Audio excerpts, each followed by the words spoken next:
的求出是由哪两个大素数相乘得到的？在将近70年前，由13位最顶尖的数学家合作，并以多台计算机，花费将近2年的时间才算得此大数。上次你说解题软件是不是？当时只有1台计算机分解此大数，将花费将近2000年的时间，遑论人类自行计算。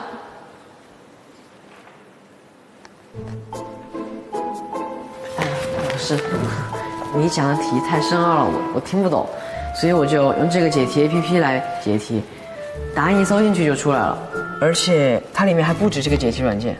虽然人类和计算机比数学有些不自量力，但是我相信你们2个都是很有潜力的年轻人，所以我决定将这道题的一半答案公布给你们，试试看解出另一个大素数。没意思。对呀，你终于说出广大人民的心声了。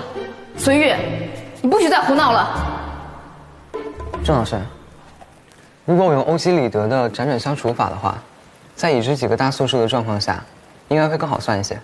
你说的很好，欧几里得的辗转相除法正是 RSA 很重要的一部分。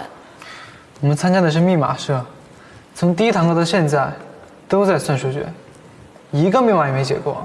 这个 RSA 加密演算法本身就是密码学的一种啊！我之前不是说过了吗？那些经典的替代式的密码，你和陈浩轩太简单了。对陈浩轩当然简单，我又不是他，一个普通人怎么跟一个数学机器比啊？你听清楚，这不是考试，我没有让你去和谁比。你和陈浩轩都是非常有潜力的孩子，老师只是希望你们上课在算数学，社团活动还在算，而且据我所知，数学奥林匹克竞赛也不比这个，学这个有什么意义啊？下长按。